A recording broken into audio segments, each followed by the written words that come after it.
समझते हैं, क्योंकि तुमने कुछ नहीं किया तो मैं तुम्हारी जगह लूंगा। बस इंतजार करो।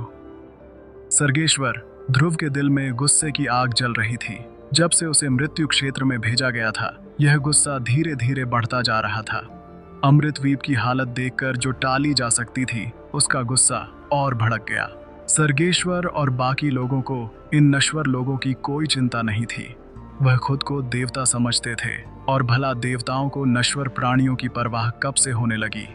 वह खुद को बहुत ऊंचा समझते थे। उनकी नज़र में बस साधना थी। इन कीड़ों की परवाह क्यों करें। छोटी कनक ने उसके शरीर से निकलते गुस्से को महसूस किया और कहा, बड़े भाई, आपको क्या हुआ? क्या आप भी ध्रुव के दीवाने हैं? हाय, यह बहुत दुखद है कि वह मर गया। अगर वह जिंदा होता तो राक्षसी सेना को कभी आगे बढ़ने नहीं देता। वो कोई ना कोई रास्ता निकाल लेता, पर किस्मत को कुछ और मंजूर था। कनक का चेहरा उदास हो गया। अमृतवीप में हजारों लोग उसके जैसे थे। उनके लिए ध्रुव एक नायक था। उसने सप्तचर्क महाविद्यालय और अमर महल जैसी शक्तियों को चुनौती दी थी। उसने नियम तोड़े और युवा पीढ़ी को प्रेरित किया। बहुत से योद्धा उसे आदर्श मानकर और कड़ी लग्न से मेहनत करने लगे। ध्रुव ने हल्के से कहा, वह मरा नहीं, वह लौट आया है।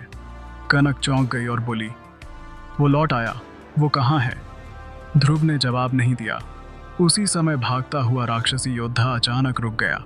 उसके चेहरे से डर गायब हो गया था, बल्कि अब तो उसकी जगह उत्साह और एक क्रूरता भरी मुस्कान थी। सामने एक विशाल सैन्य शिविर था और दर्जन भर राक्षसी योद्धा पहले ही उसकी ओर दौड़ पड़े थे।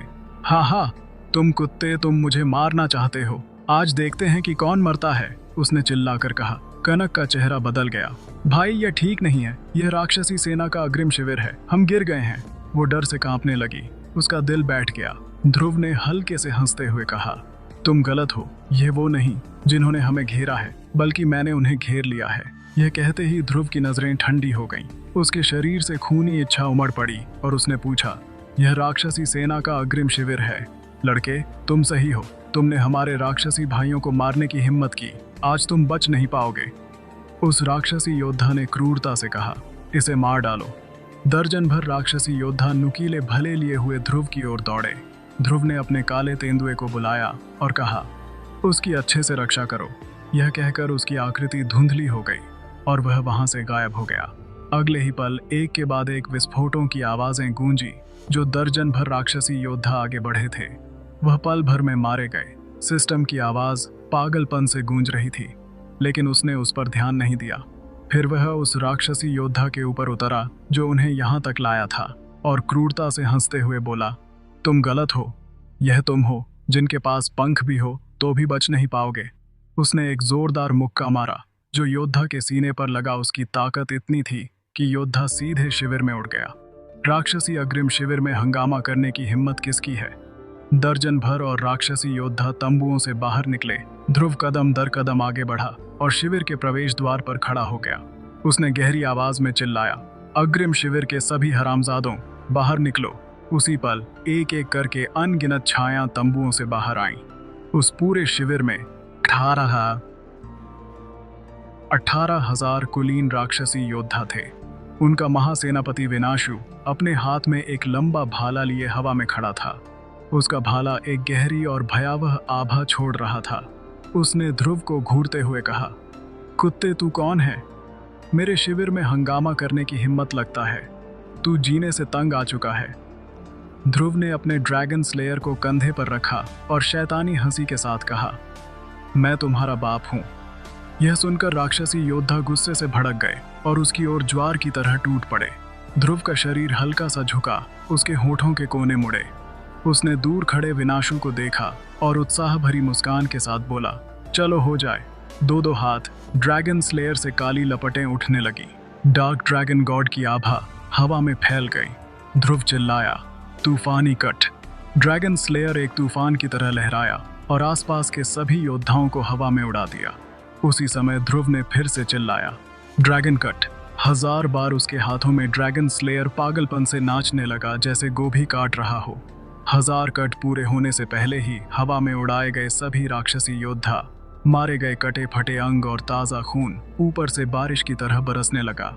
जैसे ही ध्रुव जमीन पर उतरा और सैकड़ों राक्षसी योद्धा उस पर टूट पड़े, ध्रुव का पूरा शरीर खून से लथपथ था, मगर वो और भी जोश में आ गया। खून ने उसके अंदर की खूनी इच्छा को और ज्यादा भड़का दिया। उसकी आंखों में एक खतरनाक चमक थी। हाँ, आज तुम्हें तब तक मारूंगा जब तक मेरे मन की भड़ास ना निकल जाए, ध्रुव ने गर्जना की। मारो! एक सेनापति योद्धा चिल्लाया और सारे योद्धा उस पर टूट पड़े। ध्रुव ने ड्रैगन स्लेयर को वापस रखा। उसकी मुट्ठियां फट पड़ी। उसकी बाहों पर आदमखोर किंग कांगब की छाया उभरी। पहाड़ तोड़ मुक्का, हर मुख का लाखों का नुकसान पहुंचाता था। हर मुख का एक जान ले रहा था। सिस्टम की आवाज पागलपन से गूंज रही थी। यह इतनी तेज थी मानो आकाश उलट गया हो। राक्षसी योद्धा एक के बाद एक उसकी ओर लपके, लेकिन जो भी आया ढेर हो गया। ध्रुव की मुट्ठियां थक गई थीं। उसने बाएं हाथ में ड्रैगन स्लेयर और दाएं में स्वर्ग विच्छेदक कुल्हाड़ी पकड़ ली। दोनों हथियार पागलपन से घूम रहे थे। जहां भी वह गया, कुछ नहीं बचा। कुछ ही मिनटों में अग्रिम शिविर के प्रवेश द्वार पर लाशों का ढेर पहाड़ की तरह बन गया। जो अमृतद्वीप का अपमान करेगा वो मरेगा। ध्रुव ने उग्र गर्जना की। दूर खड़ी कनक ने खून से लथपथ ध्रुव को देखा और धीरे से बुदबुदाई, मेरे दिल का सबसे बड़ा नायक ध्रुव है। भाई, माफ करना, तुम मेरे दूसरे नायक हो सकते हो। विनाशु की आंखें क्रूर हो गईं। जितना ज्यादा ध्रुव मार रहा था, उतना ही वह और ज्यादा उग्र और जंगली हो रहा था। उसकी राक्षसी सेना बिल्कुल भी उसका सामना नहीं कर पा रही थी। एक साधारण मूलवीर शायद 100 या 1000 को हरा सकता है, लेकिन मुझे विश्वास नहीं कि वो 18,000 को हरा सकता है। वो चिल्लाया, पीछे मत हटो, उसे मार डालो। एक दिन बीत गया, लेकिन ध्रुव रुका नहीं। वह अभी भी कत्लेआम मचा रहा था। पूरा शिविर खून से लबालब था। मरो! एक और राक्षसी योद्धा कुचला गया। तभी सिस्टम की आवाज गूंजी, बधाई हो ध्रुव, तुमने अग्रिम टुकड़ी के राक्षसी योद्धा को मारा है। तुम्हें 3000 एक्सपी पॉइंट, 100 अमर ऊर्जा पॉइंट और 10 अमर मूल्य मिले हैं। बधाई हो ध्रुव, तुमने लगातार 10,000 हत्याएं की हैं। तुम्हें 10 घात स्किल मिली है। क्या तुम इसे सीखना चाहते हो? बधाई हो ध्रुव, तुम्हारे खूनी दिल का लेवल अप हुआ है। तुम्हें रक्तानंद की शक्ति मिली है। पूरा एक दिन बीत चुका था। ध्रुव एक मशीन की तरह था जो कभी रुकती नहीं। उसने 10,000 राक्षसी योद्धाओं को मार डाला। अब 18,000 में से सिर्फ 8,000 योद्धा बचे थे। और आओ, ध्रुव ने उग्र गर्जना की। उसका शरीर खून के एक मोटे खोल से ढक चुका था, जैसे खून का कोई कवच उसके बाल खून से जमकर एक साथ चिपके हुए थे। वो एक खूनी राक्षस जैसा लग रहा था और उसकी खूनी आभा इतनी भयानक थी कि राक्षसी योद्धाओं में से अब कोई भी उसके पास नहीं आ पा रहा था। विनाशु ने गंभीरता से पूछा, आखिर तू है कौन? क्या तू हमारी राक्षसी सेना के बारे में जानता है?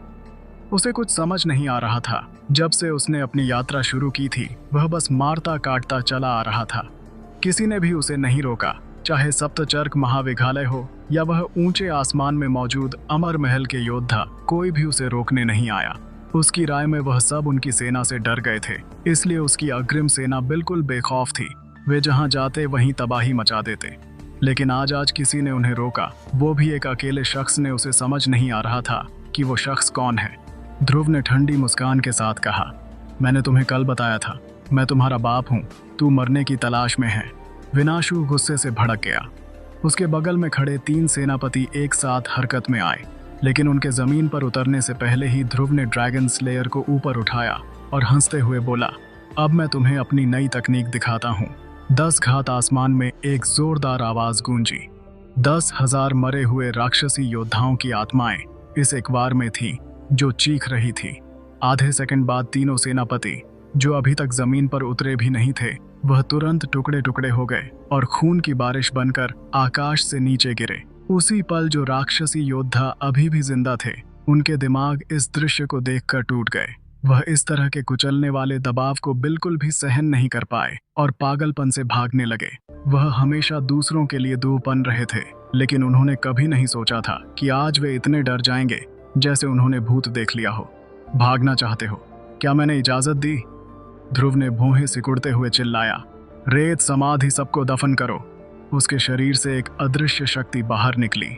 वह जहां भी पहुंची वहां जमीन कमल की पंखुड़ियों की तरह उलट गई और भागने वाले सभी राक्षसी योद्धाओं को जमीन ने लपेट लिया। कोई नहीं बचा सिवाय विनाशु के। ध्रुव ने गर्जना की, अब इन्हें खत्म करो। जमीन के अंदर सभी समाधियों में धमाके होने लगे। सिस्टम में मरने की सूचनाएं पागलपन से गूंज उठी। उस एक पल में 7,000 से अधिक राक्षसी योद्धा जमीन के भीतर मारे गए। सिस्टम की आवाज मीठे शहद जैसे बज रही थी। यह लैब बहुत शानदार थी। यह विस्फोट लाखों एक्सपी पॉइंट्स देकर गया था, पर अब ध्रुव बहुत थक चुका था। दिन रात के खूनी खेल के बाद उसकी शारीरिक शक्ति अपनी सीमा पर पहुंच चुकी थी। अभी अभी रेत समाधि की चाल ने उसकी अमर ऊर्जा को बहुत ज्यादा खर्च कर दिया था और उसका शरीर ढहने की कगार पर था। विनाशु अब अकेला हवा में तैर रहा था। उसने पीले पड़ चुके ध्रुव को देखते हुए कांपती आवाज में कहा, आखिर तू है कौन? तू हमें दबा नहीं सकता। हम आज मरे तो कल और आएंगे। तू अकेला अमृतद्वीप को नहीं बचा सकता। यही सच्चाई थी। केवल 18,000 योद्धाओं को मारने से ही ध्रुव थकावट में चूर था। अगर यह लाखों योद्धाओं की सेना होती तो चाहे वह कितना भी शक्तिशाली होता, वो मारा जाता। लड़के अब मर, विनाशु ने कहा और अपने हाथ का भला ध्रुव की ओर तेजी से फेंका। भला इतनी तेजी से ध्रुव की ओर बढ़ रहा था कि आयाम तक फट रहे थे। आसपास का वातावरण जैसे चीख रहा हो। विनाशु, जो पहले लेवल का स्वर्गवीर था, ने अपनी पूरी शक्ति उस भाले में डाल दी थी। अगर ध्रुव जरा भी चूक गया तो वह भला उसे चीर देता। विनाशु के चेहरे पर घमंड भरी मुस्कान थी। उसने तंज कसते हुए कहा, लड़के अब तू गया। ध्रुव ने भैंस सिकुड़नी और धीरे से बोला, दानुज हमला करो। इस वक्त ध्रुव पूरी तरह थक चुका था।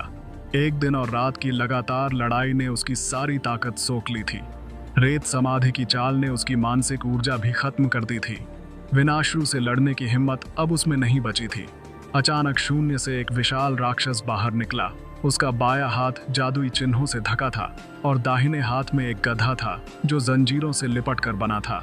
और इससे पहले कि विनाशु कुछ समझ पाता, राक्षस ने अपने जंजीरी गदा से जोरदार हमला किया। धड़ाम, विनाशु पल भर में मांस के लोथरे में बदल गया। उसके पास कोई मौका ही नहीं था। ठीक उसी पल विनाशु का फेंका हुआ भला ध्रुव के सिर के पास पहुंच गया, लेकिन तभी ध्रुव ने गर्जना की।